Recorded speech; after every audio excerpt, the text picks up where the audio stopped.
Assalamualaikum warahmatullahi wabarakatuh. Halo praktikan Laboratorium Statistik Industri 2024. Selamat datang di modul 2, uji tanda dan uji Wilcoxon. Lanjut, tujuan praktikum. Tujuan yang pertama, yaitu praktikan mampu membedakan kapan harus menggunakan uji tanda dan Wilcoxon berdasarkan karakteristik data. Tujuan yang kedua, praktikan mampu mengaplikasikan perhitungan uji tanda dan uji Wilcoxon menggunakan data real dalam masalah industri. Kemudian tujuan yang ketiga, praktikan mampu menganalisis hasil uji dan menyimpulkan apakah terdapat perbedaan yang signifikan antara dua kelompok data berdasarkan uji tanda dan uji Wilcoxon.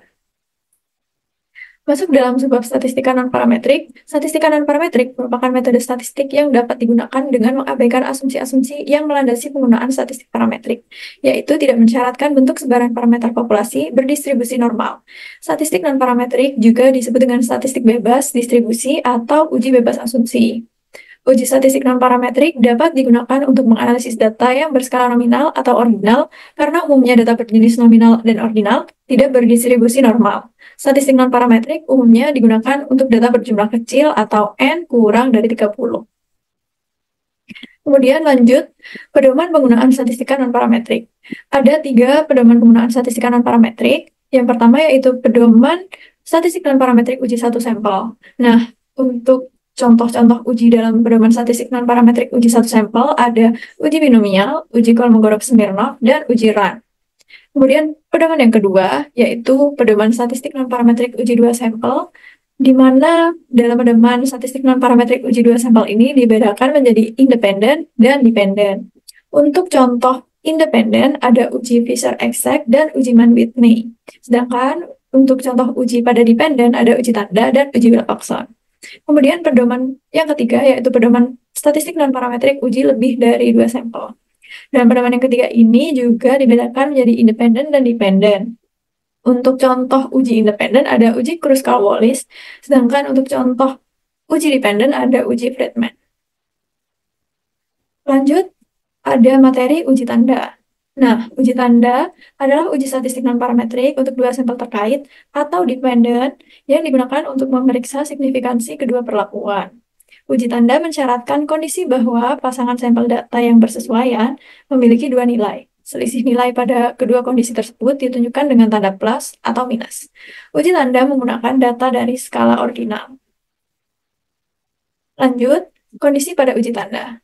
Dalam uji tanda ada 3 kondisi. Yang pertama, yaitu tanda plus untuk kondisi apabila data pada sampel 1 lebih besar dari pasangannya pada sampel 2. Kemudian, tanda minus untuk kondisi apabila data pada sampel 1 lebih kecil dari pasangannya pada sampel 2. Kemudian, tanda 0 jika data pada sampel 1 sama dengan pasangannya pada sampel 2. Atau disebut juga dengan TIS. Nah, jadi TIS itu apa?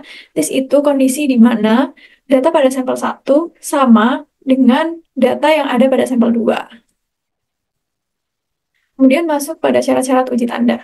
Ada 3 syarat untuk uji tanda. Yang pertama, pasangan hasil pengamatan yang sedang dibandingkan bersifat independen. Syarat yang kedua, masing-masing pengamatan dalam tiap pasang terjadi karena pengaruh kondisi yang serupa. Kemudian syarat yang ketiga, pasangan yang berlainan terjadi karena kondisi yang berbeda. Kemudian ada rumus uji tanda. Rumus uji tanda itu Z hitung sama dengan dalam kurung X plus minus 0,5 dikurangi N per 2 per 0,5 akar N. Nah, kenapa di situ ada plus minus? Karena jika X kurang dari setengah N, maka yang menggunakan X plus 0,5. Namun, jika X lebih dari setengah N, maka menggunakan X minus 0,5. Jadi, untuk rumus uji tanda ini menyesuaikan dengan X-nya ya, teman-teman. Untuk keterangannya, X itu jumlah data terbesar bertanda plus atau minus. Kalau N itu jumlah sampel yang mengalami perubahan, seperti plus dan minus. Kemudian masuk dalam uji Wilcoxon.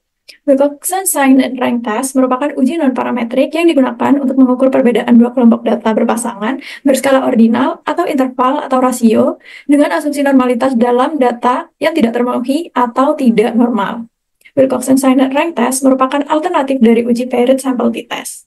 Jadi, kalau uji paired sample t-test itu digunakan ketika asumsi normalitasnya itu terpenuhi. Namun, uji Wilcoxon ini digunakan ketika asumsi normalitas dalam data itu tidak terpenuhi.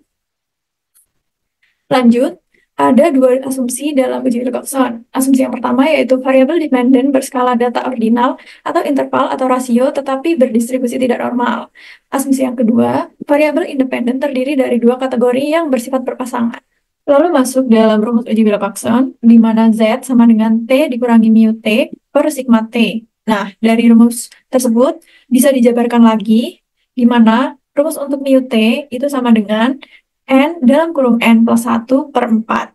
Kemudian untuk rumus sigma T bisa dijabarkan dengan sigma T sama dengan N dikali dalam kurung N plus 1 dikali dalam kurung 2N plus 1 per 24. Dari penjabaran rumus-rumus di atas, diperoleh rumus untuk mencari nilai Z hitung adalah sebagai berikut, yaitu Z sama dengan T dikurangi N dikali dalam kurung N plus 1 per 4 per akar N dikali dalam kurung N plus 1 dikali dalam kurung 2N plus 1 per 24. Nah, kemudian untuk keterangannya, Z merupakan Z-score hasil perhitungan Wilcoxon Signet Rank Test. Kemudian mu T itu adalah mean dan sigma T adalah variance. T merupakan jumlah ranking yang memiliki tanda paling sedikit dan N merupakan jumlah sampel.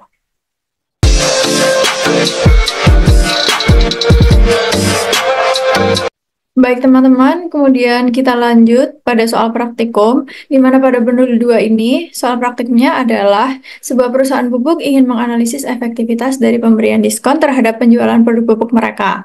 Mereka mengumpulkan data penjualan produk pupuk selama 2 periode, yaitu sebelum pemberian diskon dan setelah pemberian diskon. Setiap data penjualan direkam dalam satuan unit. Periode sebelum pemberian diskon mencakup 40 hari, sementara periode setelah pemberian diskon juga mencakup 40 hari. Data penjualan produk pupuk dapat dilihat pada tabel berikut. Nah, pada tabel 2.1 ini kalian bisa lihat ada 40 data jumlah penjualan produk pupuk sebelum diskon dan 40 data jumlah penjualan produk pupuk setelah diskon. Data-data ini nantinya kalian akan inputkan pada software SPSS.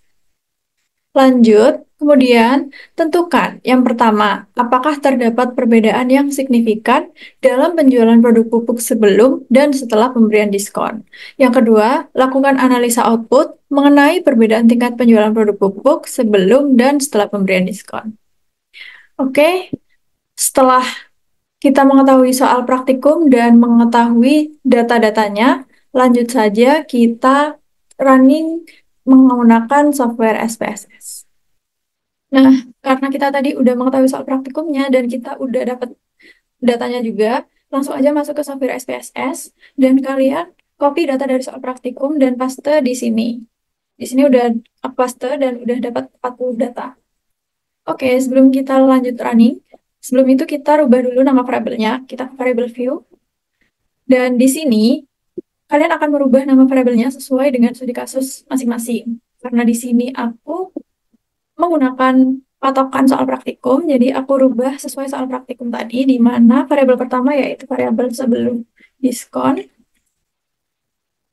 dan yang kedua yaitu variabel setelah diskon.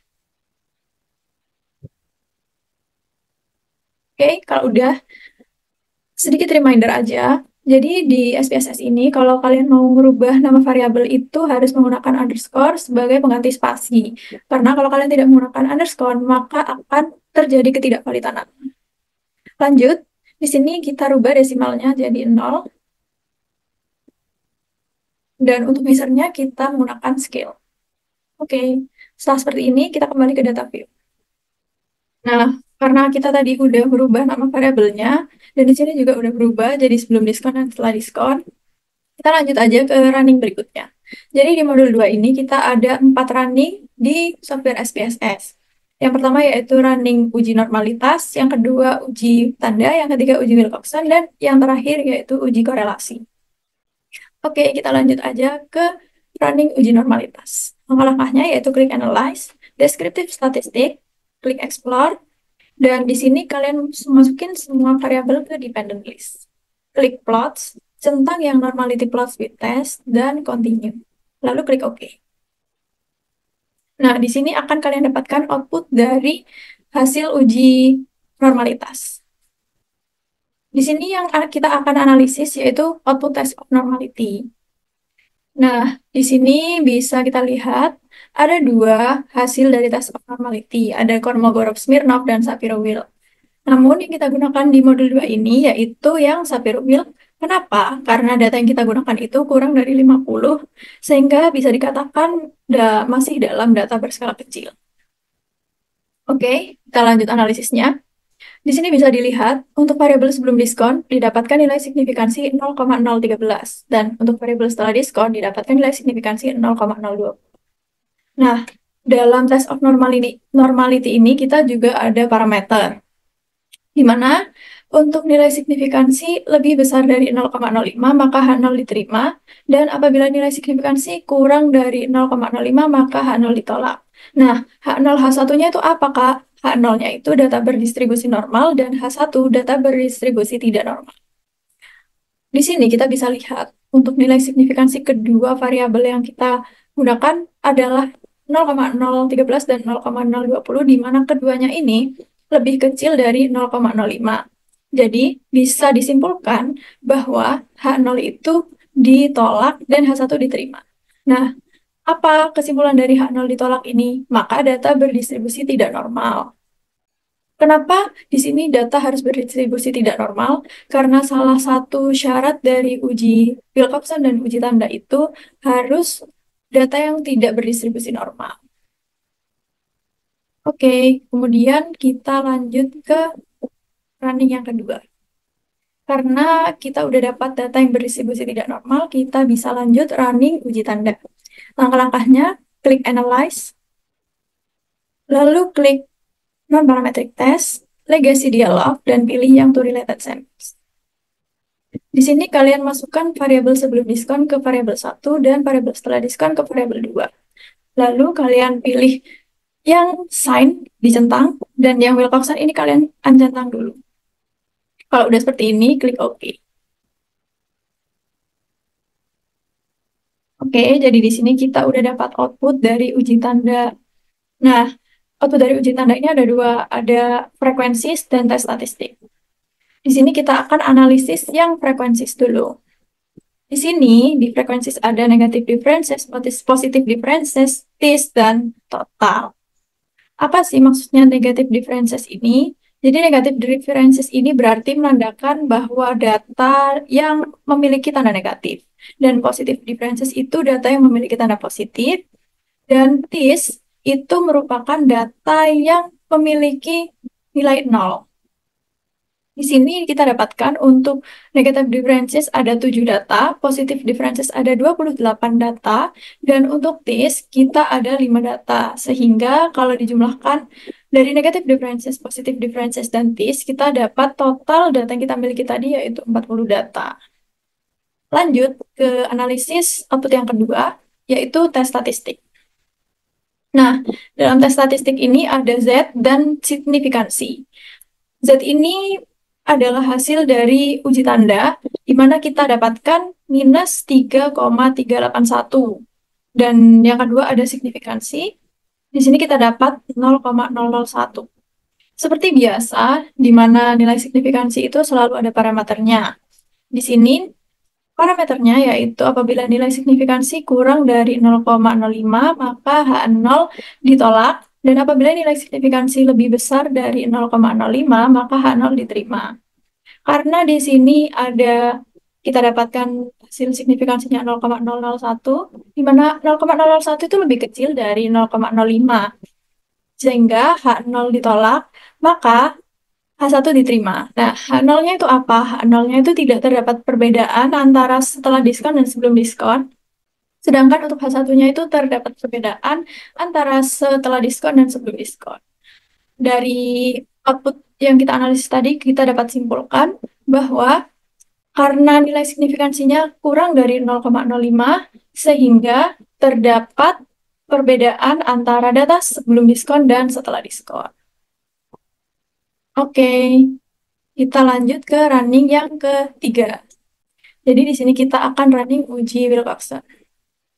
Langkah-langkahnya sama, kita klik Analyze, lalu kita klik Non-Parametric Test dan Legacy Dialog, pilih yang to Related Samples. Nah, karena di sini kita tadi udah running uji tanda dan variabelnya pun sama. Variabel 1 itu sebelum diskon dan variabel 2 itu setelah diskon.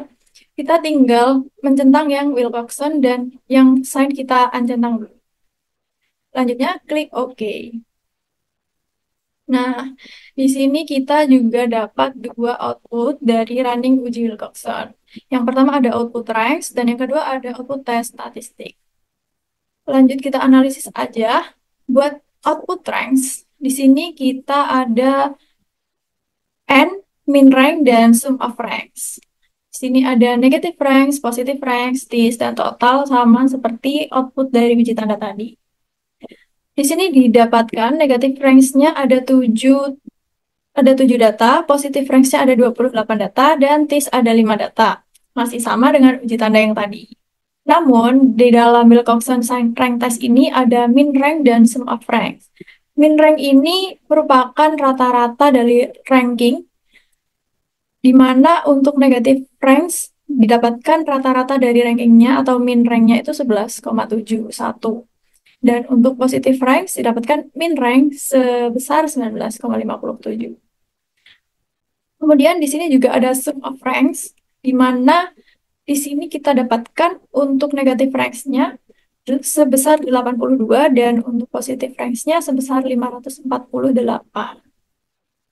Oke, kemudian kita lanjut ke output yang kedua. Output yang kedua itu sama seperti di uji tanda, yaitu tes statistik. Dan ada Z dan signifikansi juga. Z itu sama, Z itu hasil dari perhitungan Wilcoxon sign rank test. Dan di sini kita dapatkan hasil Z-nya yaitu minus 3,853. Dan untuk nilai signifikansinya, kita dapatkan 0,000.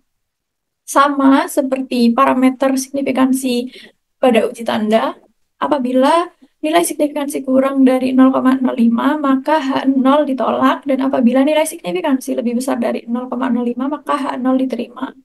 Karena kita di sini dapat nilai signifikansi 0,00, di mana itu lebih kecil dari 0,05, dapat disimpulkan bahwa H0 ditolak dan terdapat perbedaan antara data setelah diskon dan sebelum diskon. Oke, karena kita udah melakukan running uji tanda dan uji Wilcoxon, selanjutnya kita running yang terakhir, yaitu uji korelasi. Langkah-langkahnya, kalian klik Analyze, Correlate, Bivariate, lalu kedua variabel ini kalian masukkan ke Variables.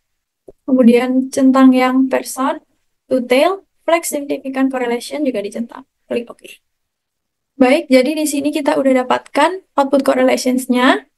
Nah, langsung aja kita analisis, di mana untuk variabel sebelum diskon didapatkan nilai percent correlation-nya yaitu sebesar 0,969 dan nilai signifikansinya yaitu 0,00. Sedangkan untuk variabel setelah diskon, dapatkan nilai percent correlation yaitu 0,969 dan nilai signifikansinya yaitu 0,000. Lanjut kita analisis untuk parameter signifikansinya. Jadi apabila nilai signifikansi kurang dari 0,05, maka H0 ditolak dan H1 diterima. Apabila nilai signifikansi lebih besar dari 0,05, maka H0 diterima dan H1 ditolak. Jadi karena di sini kita dapat nilai signifikansi 0,000 untuk kedua variabel, di mana 0,000 ini kurang dari 0,05, sehingga dapat disimpulkan bahwa H0 ditolak dan H1 diterima, sehingga terdapat hubungan antara variabel sebelum diskon dan variabel setelah diskon. Kemudian untuk analisis percent correlations-nya, karena di sini kita dapatkan nilai percent correlation 0,969 untuk kedua variabel sebelum diskon dan setelah diskon, sehingga dapat disimpulkan bahwa korelasi yang kita dapatkan termasuk korelasi yang sempurna karena nilai yang kita dapatkan itu mendekati 1. Nah, dalam percent correlations itu ada kategorinya, di mana apabila percent correlation dari 0,00 sampai 0,20 termasuk dalam tidak ada korelasi, dan apabila nilai percent correlation 0,21 sampai 0,40 termasuk dalam kategori korelasi lemah, dan apabila percent correlations dari 0,41 sampai 0,60 termasuk dalam kategori korelasi sedang, dan apabila percent correlations dari 0,61 sampai 0,80 termasuk dalam kategori korelasi kuat, dan apabila percent correlation 0,81 sampai 1, maka dikategorikan sebagai korelasi sempurna. Baik, karena kita udah melakukan semua running, dan kita juga sudah menganalisis output-outputnya, kita langsung aja lanjut di subbab yang akan kalian kerjakan di pengantar jurnal. Baik, teman-teman praktikan. Untuk subbab wajib yang harus kalian masukkan dalam pengantar jurnal di modul 2 ini, yang pertama ada uji normalitas, yang kedua ada uji tanda, yang ketiga ada uji Wilcoxon, dan yang terakhir yaitu ada software SPSS. Aku harap kalian dapat mengerjakan pengantar jurnal dengan baik dan mengumpulkannya secara tepat waktu. Oke, sekian video dari modul 2. Selamat bertemu di praktikum dan semangat belajar.